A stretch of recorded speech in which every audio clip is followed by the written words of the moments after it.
With Oklahoma vs. Manfredi, Tulsa King Season 2 takes a significant detour. This episode should serve as the starting point for the entire season. It contains the culmination of Dwight Manfredi's criminal trial, as well as the first face-to-face meeting between Dwight and his new foe Bill Bevilaqua. This is the episode where there should be a ton of suspenseful moments, but sadly, there isn't much because most of the action is predictable. The same issues that plagued the Tulsa King Season 2 opener also plague Oklahoma vs. Manfredi. It's overly biased in Dwight's favor and overly dependent on Sylvester Stallone's tough guy attitude. The episode begins with Dwight's trial, but it skips over that part rather fast to focus on the mafia, and neither plot develops to its fullest. Not to mention the possible goodbye to a key cast member that the show might end up regretting. Tulsa King Season 2, Episode 3 makes it all too easy for Dwight. Sylvester Stallone doesn't have far to go. Oklahoma vs. Manfredi appears to be an advertisement for Dwight Manfredi during an election season, serving as yet another platform for Sylvester Stallone. The main feature of Dwight's trial is his awkward and unbelievable direct questioning of Stacy Beal. A lot of it is just him fooling the jurors. Since there are only 2 witnesses summoned during the entire trial, he is not in any way really questioned. After that, Tulsa King moves on to Dwight and Bill's first face-to-face confrontation, but they only exchange the predictable threats about who is in possession of what.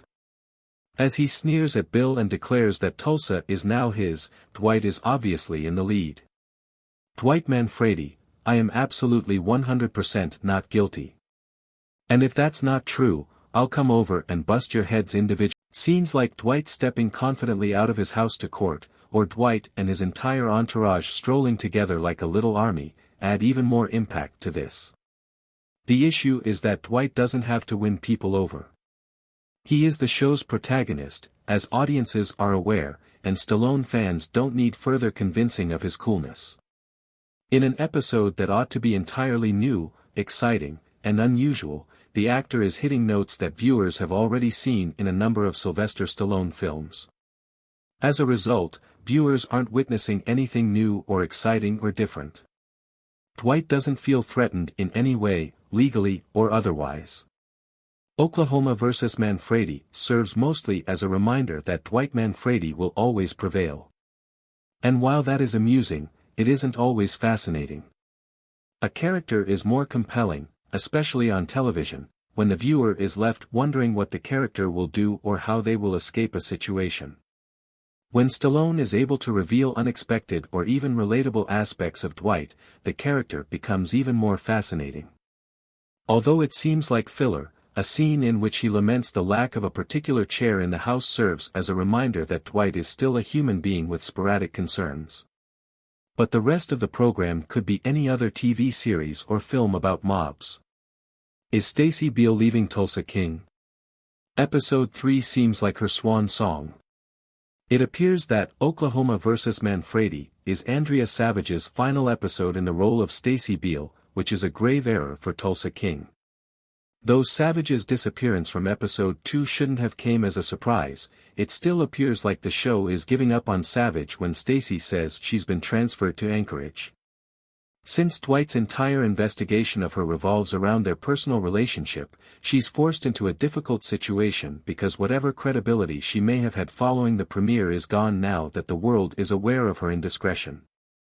Furthermore, the authors would have needed to come up with another method to include her in the plot because he is no longer the subject of any kind of investigation. Stacy Beal, your life, my life, no matter what, are failures. But the program will undoubtedly lament having to split company with Savage. Throughout her tenure, she has given some really amazing performances, some of her best work. Beyond that, Stacy makes other significant narrative additions. If she does go, Dwight's sister, daughter, and love interest Margaret Devereaux will be the only women in the major cast. She is a strong female character who is not looking up at Dwight. They're all fully in Dwight's corner. Moreover, Stacy's position as an ATF agent allowed her to present the crime scene from an opposing perspective. Compared to the uninteresting FBI officers who have been after Dwight, she is undoubtedly considerably more fascinating. The story loses depth if the show is reduced to Dwight battling his opponents. It's possible that there were methods to include Stacy in the picture despite her degraded professional status. Rather of being moved, she might end herself on an unwanted assignment that would put her in Dwight's path once more and require his help in some way. She might quit or be dismissed and then finish up stuck in the midst as a civilian. She might wish to exact revenge on one or more targets. Maintaining Savage's skill and Stacy's tension with Dwight would need some effort and artistic license, but it would be well worth it. Agent Beal manages to escape unscathed, at least until other characters show their. Tulsa King needs less music and more tension. Music becomes a problem in Season 2, Episode 3. A couple more things in Tulsa King Season 2, Episode 3 seem haphazard or out of place. Above all, the music starts to become annoying. The opening and last sections have the most needle drops, and when the dramatic underscore does arrive, it's too loud and obtrusive. Bobby Darin's "Mac the Knife" is blasting, ruining the most intense and startling sequence in the episode, the stabbing death of Bill's henchman Carl and the revelation that Goody kills him. It's understandable why the show felt the need to include it, but it's completely superfluous. It would have been far more impactful to either have no music at all or to let the murder stand alone before having the song play over Bill seeing. There are moments when the episode's speed and structure feel odd as well. There are instances where Tulsa King tries too hard to be hilarious, and this comedy falls short of how amusing it really is.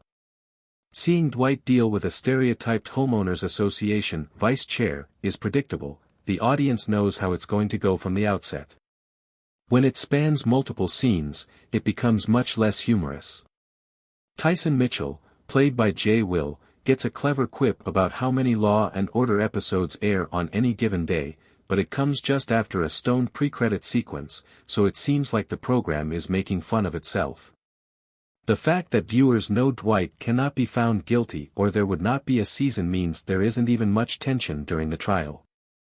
Tulsa King needs to simply take the doors off and allow Stallone, Frank Grillo and Neil McDonough be absolutely unleashed because that's what will make this season soar.